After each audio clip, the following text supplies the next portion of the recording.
I'd never imagine you had your own bulldozer. Because in the new show episodes, BBC2 Mondays at 10 o'clock, very good, you play yourself, but it's a fictionalised version of you?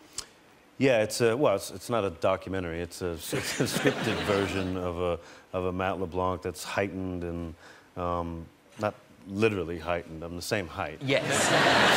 To clarify that, he's a little different than me, but I think he's a little more manipulative, a little more crass, maybe not quite as nice. But it was fun, you know. It was a really fun job. It's the same guy, David Crane and Jeffrey Clark.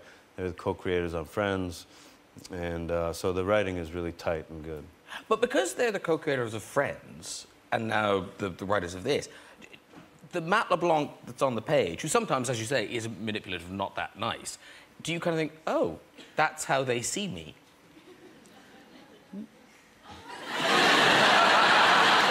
Have I ruined a friendship? No to that. No, I mean, it's all good fun, you know what I mean? I'm not really concerned that people are going to think that's really how I am. We make fun of what it was like to be on Friends. We make fun of the catchphrase. We make fun of, there's a bit down the road where I had a cologne called How You Smellin'. We just have a good time with it. It's really fun. And the premise of the show is American producers buy a British show. Yeah, good luck explaining this one. It's tricky. And then they recast the lead as you. Right.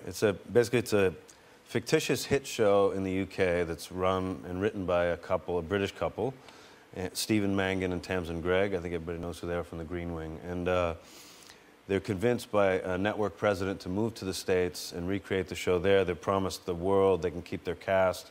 And it's about a urbane, witty, verbally dexterous headmaster of an elite boarding school, played by Richard Griffiths. Yeah. And when it gets to America, they change it to me, and it's about a hockey coach. We really like to dumb things down. Well, listen, we've got a clip. I think this is your first meeting with Stephen and Tamsin, the writers of the show. They're asking if we have the financing? Screw that. Tell them we're looking at another location, and if we're not closed by the end of today, the whole thing is off the table. Bye. Sorry. Trying to buy a restaurant. I'm Beverly. This is Sean. Hey. So, I'm here, why? Yeah, well, to talk about our show. What show? Brilliant. Did you recently shoot a movie in England? No. So you're not a huge fan? Of England? No, of us. Oh, you? No. Very good. Now, listen, you said that you were quite, lazy. Well, lazy. And God love America, home of the lazy, but also the kind of computer geek. And we tracked down this, I say labour-saving device. I'm not sure what labour it saves, but it is quite clever. It's these American students, right? And they're called Ryan Rosnack and Graham Farrow, right? And they posted on YouTube this... imagine how clever you'd have to be to make this work, but then how lazy you'd have to be to want it to work. So here's their invention. So basically, they've got a fridge, and they've got an iPhone app.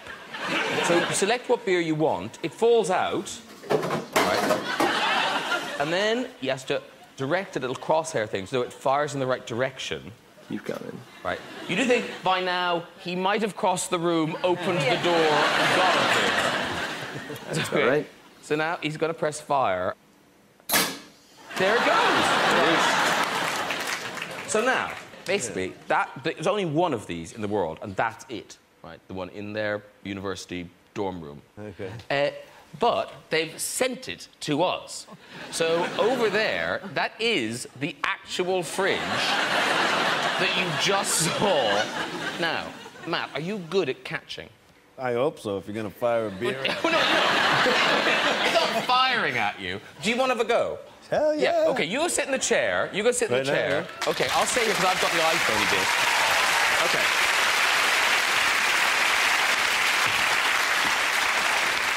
So, you're sitting comfortably? Yeah?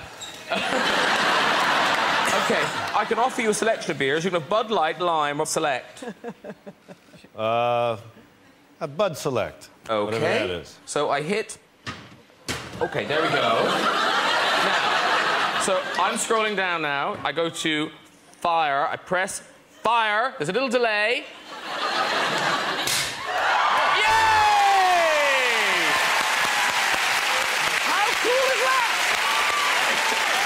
That's the problem.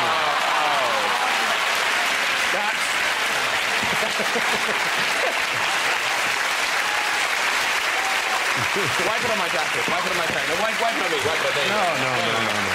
No. That'll be the design flaw.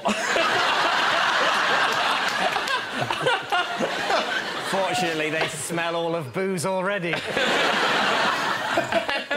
Mary Portas, retail guru, is there any market for that? I just couldn't imagine anybody wanting to buy that. See, I think they think they've invented kind of the beverage dispensing version of Facebook. They think billions. We've got billions here. Now, Mary Portas, all change for you. Yeah. Because you're on Channel 4. Yes. And it's Mary Portas' Secret Shopper. It starts on the 19th of January. And this time, the idea is you're on the side of the shopper more than the shopkeeper. Yeah. Before, what I've done is gone into failing small businesses. This time, I'm going and looking at the high street and the fact that in this country, I'm sure you felt it when you were filming over here, we just have such bad service. I mean, it's appalling. So I go undercover looking at how bad service is in the country, and then I go into certain businesses and look at how we can improve it. OK, now, I know you're still cutting the show at the moment, but you brought in a little taste for us. This is you giving a shop boss a dressing down.